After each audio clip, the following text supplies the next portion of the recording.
Bonjour et bonsoir mes petits hiboux. Aujourd'hui, je vais vous raconter une histoire que j'ai moi-même écrite du nom de Lettre d'anniversaire. Donc j'espère qu'elle vous plaît. N'hésitez pas à mettre un petit commentaire si ça vous plaît. Et on se retrouve à la fin.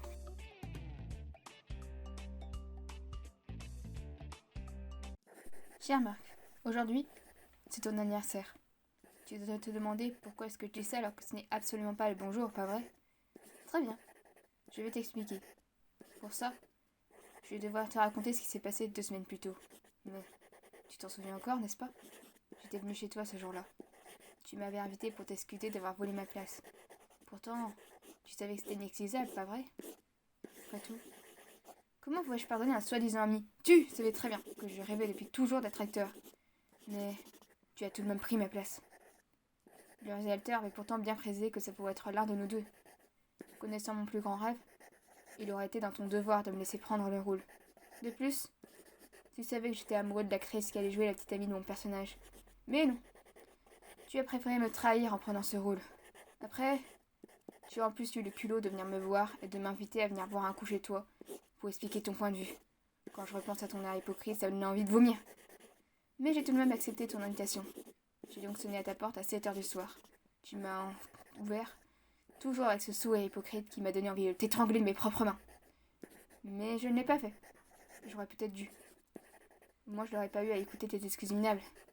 Bref. Tu m'as ensuite dit de m'asseoir, tu m'as proposé un café que j'ai accepté. Tu es donc parti m'en faire un, puis tu es revenu t'asseoir en face de moi avec ma boisson chaude et un verre d'alcool. Au départ, aucun de nous n'avait prononcé une seule parole. Moi, j'avais les yeux rivés sur mon café, et toi, sur ton verre d'alcool que tu as fini par boire d'une traite. Je pense que tu t'attendais à ce que j'ouvre la marche en te demandant de t'expliquer. Mais maintenant, j'espère que tu comprends qu'il en était hors de question. Alors, j'ai attendu que tu te mettes à parler, malgré le fait que je n'avais absolument aucune envie d'entendre ta voix. C'est donc ce que tu as fait. Tu as commencé par encore une fois me demander pardon. Ensuite, tu m'as expliqué que tu avais toujours rêvé d'être célèbre. Puis tu m'as à nouveau demandé pardon. J'étais prêt à redevenir ami avec toi, Marc. Mais soudain, tu m'as avoué que toi aussi tu étais amoureux de cette si belle, si splendide et si resplendissante actrice.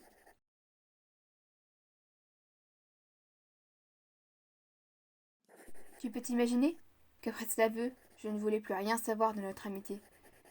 Je pense que tu as dû t'en douter car tu t'es mis à pleurer. Enfin, Marc, pensais-tu vraiment m'amadouer avec tes larmes de crocodile? Pour quelqu'un qui est censé me connaître depuis l'enfance, qui faisait la pire des erreurs. Après tout, si tu me fréquentais depuis tout ce temps, tu étais normalement au courant du fait que je suis quelqu'un d'impitoyable. Et pourtant, tu m'as supplié même à genoux de te pardonner. Mais je te le répète une nouvelle fois pour bien que tu comprennes, je n'allais pas te pardonner. Je voulais t'avoir avant que tu sois saoul. J'ai tout de suite compris qu'avec le nombre de verres que tu t'enfilais, je devais faire vite pour accomplir mon objectif. Alors j'ai pris le couteau qui ne quitte jamais ma poche. La première chose que j'ai remarquée a été la peur dans ton regard. Et tu sais quoi? J'ai adoré ça. J'ai d'ailleurs envie que cette peur continue. Alors je t'ai poignardé une première fois. Heureusement pour moi, tu étais trop ivre pour te défendre. De ce fait, j'ai pu te poignarder une deuxième fois. C'est génial de t'entendre pleurer et hurler de douleur. Et tout ce sang, mon Dieu, je crois que ça restera l'un des plus beaux jours de toute ma vie. Comme je voulais que tu souffres autant que moi j'ai souffert, j'ai bien fait attention pour ces 2 premiers coups. Je ne touchais aucun organe vitaux. Mais ça ne t'a pas empêché de pleurnicher et de me supplier d'arrêter. Je dois t'avouer que j'ai bien failli avoir pitié de toi. Mais je me suis repris en me disant que tu méritais ce sort.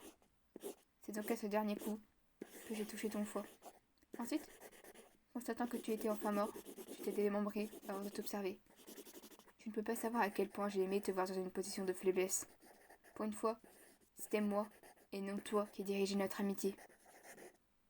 Je suis restée un long moment à juste regarder ton corps sans vie. J'étais fière de moi. Franchement, tu étais mon plus beau meurtre. C'est à ce moment-là que je me suis rendu compte que les fenêtres qui menaient à ta vue étaient ouvertes. J'avais oublié de les fermer. J'ai donc pu voir une horde de voisins s'avancer vers ta maison. Ils s'avançaient de plus en plus, ce qui faisait que je n'avais plus beaucoup de temps.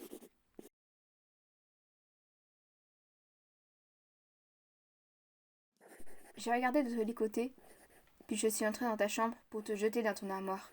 Heureusement, il n'avait pas l'air de tenir tant que ça à toi, car j'ai même eu le temps de tout nettoyer dans ton appartement avant qu'ils n'arrivent pour demander ce qui se passait. Je leur ai assuré que tout allait bien. Et tu sais quoi? Ils m'ont cru. J'arrive maintenant à la fin de ma lettre. Alors je te dis une nouvelle fois bon anniversaire, car après tout, ça fait maintenant 2 semaines que tu es mort. J'aurais pu te le dire de vive voix, et pour ça, il aurait fallu que j'aille chez toi, et je n'avais vraiment aucune envie de voir ta sale tête. Sans compter le fait que ta chambre doit puer maintenant. Je me demande combien de temps va encore passer avant que la police se rende compte qu'il y a un cadavre en décomposition chez toi. J'espère plus d'1 mois. Au moins ça me donnera le temps de me cacher et de guetter de nouvelles victimes. Bon, je dois te laisser. Malheureusement, j'ai encore beaucoup de choses à faire. À commencer par brûler cette lettre, qui est la seule chose qui pourrait mener la police à moi. Alors je te dis, à jamais. Donc voilà, cette vidéo est à présent terminée. N'hésitez pas à liker ou à commenter si ça vous a plu, comme je l'ai dit au début. Et n'hésitez pas non plus à vous abonner et à activer la cloche de notification pour être au courant de quand je sors de nouvelles vidéos. Et moi je vous dis à bientôt. Bye!